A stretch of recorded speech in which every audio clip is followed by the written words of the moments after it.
Hi everyone, welcome back to my channel and our Simple Abundance here.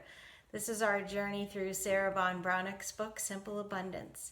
And we're continuing our talk about success today in a couple of different ways from a few new angles. I'm borrowing still from her older version of Simple Abundance. It's her Daybook of Comfort and Joy that was published in the late 1990s. And one of the entries I want to talk about today is called The Enemy Within. Yes. And it's a really great look at how we can be our own worst enemy, right? I'm going to read some things from it because she says it so well. It's hard to accept that you can be your own worst enemy. In fact, this realization is so painful that we go to great lengths to prove it otherwise. When all you encounter is disappointment after disappointment as you pursue your dreams, it's natural to start feeling sorry for yourself. But if you consistently think the chips are stacked against you or that the cards are marked, pray today for the courage to check out the dealer at your game of chance. Doesn't she look familiar? She should, because she's your authentic self's evil twin, the ego. So the real enemy within, the authentic self evil twin.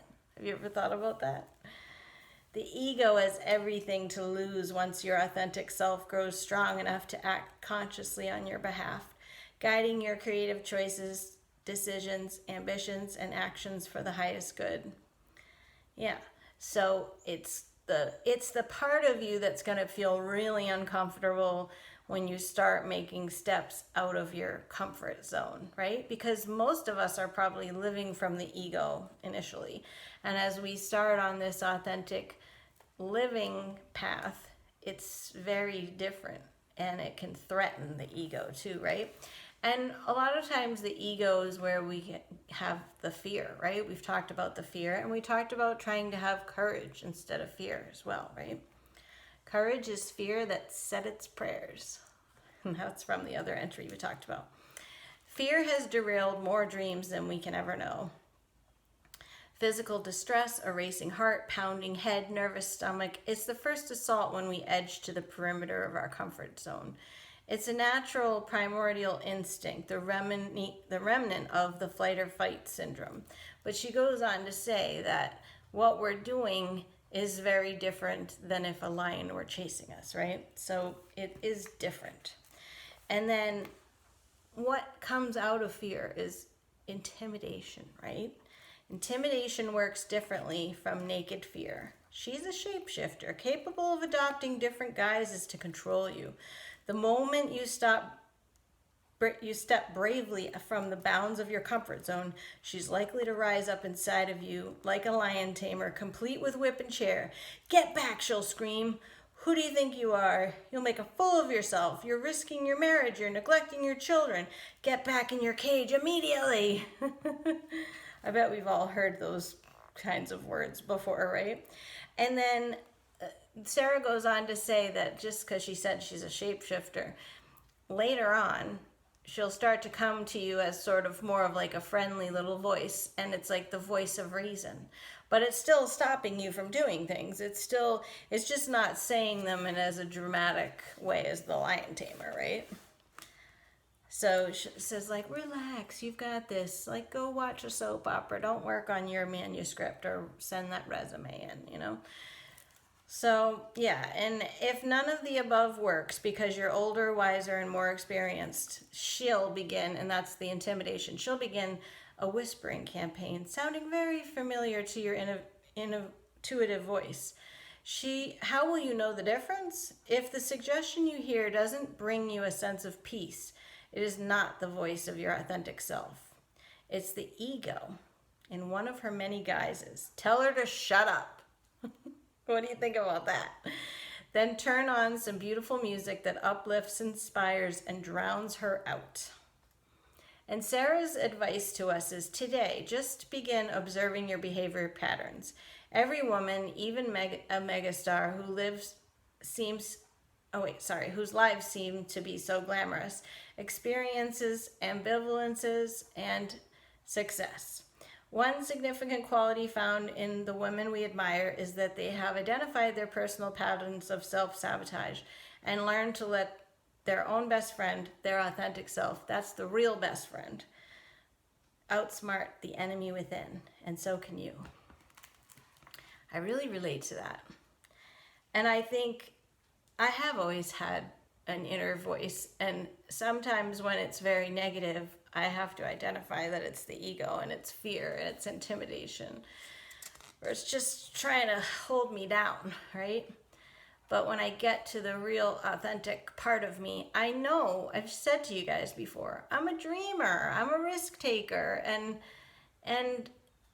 I've been living a lot in the ego this year for sure, and just having all these moments of true realistic thinking, and I'm sure it's that intimidation. So I'm going to try to start listening more to the authentic voice and trying to know the difference, right?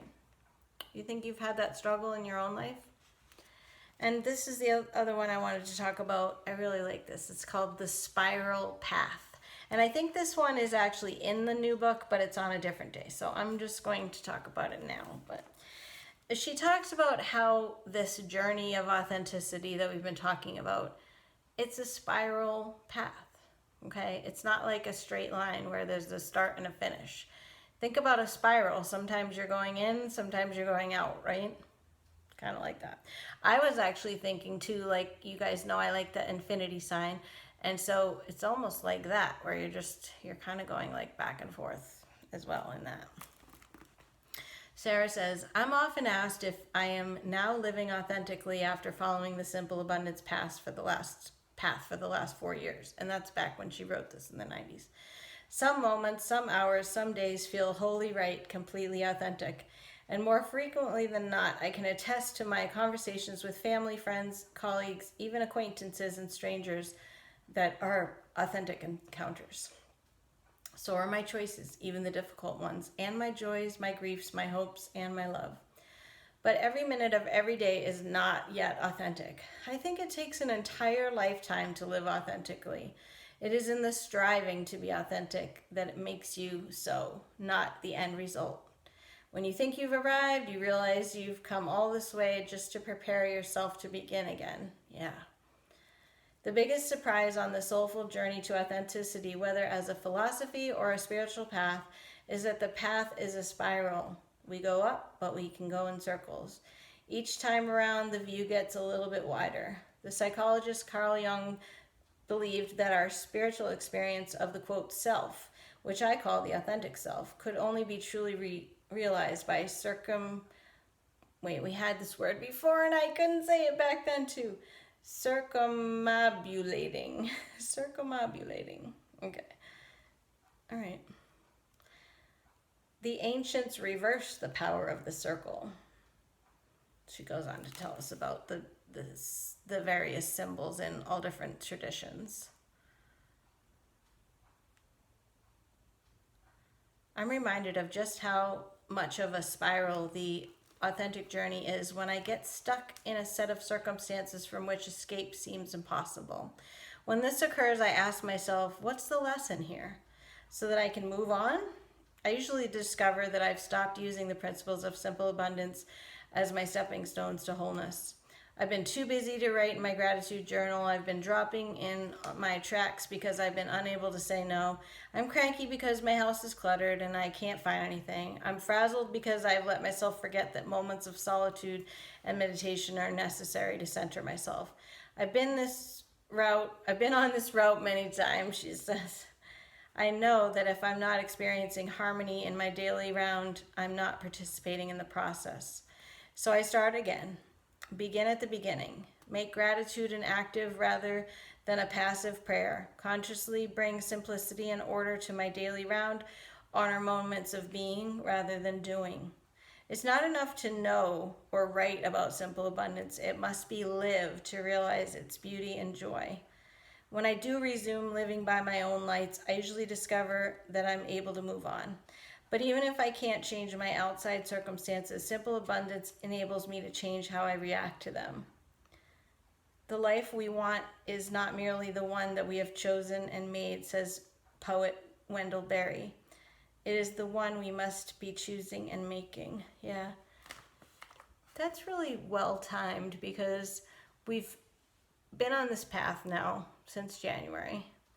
We started with gratitude, like she said. We've been sprinkling in the order and the simplicity. And I think we've talked a lot about harmony. And I think that when you feel like you're out of balance, it's because you've really lost track of some of the things that we've talked about. And a lot of times, like she said here, it's because you're not giving yourself that downtime. You're not meditating. You're not having time of stillness. You're not even sprinkling joy in. And I've been definitely guilty of that this year. I have a goal for 2021, as weird as the year's probably going to be, because we're still going to probably be dealing with the pandemic for a while. I have a goal to really try to implement more and somehow come up with more ways to bring joy, because this year has really been stilted just because of the circumstances and because of the overwhelm and the chaos and the crises really that I've had in my own personal life, you know. So I know it's early to be talking about the new year, but I'm already thinking of that. And we did talk about the Jewish New Year, so I was really reevaluating earlier this month. And I don't know if you guys did anything for the equinox, but I have absolutely felt a shift this week in me. And I can't say that circumstances are really different, but I just have an overwhelming feeling that everything's going to be all right. And I just have not felt that for a really long time. In fact, I can't even remember the last time I felt that way. So I just feel like I'm just wrapped in love and peace. And thank you if you've been praying for me and sending me good thoughts, because, and I don't know how I'll be next week.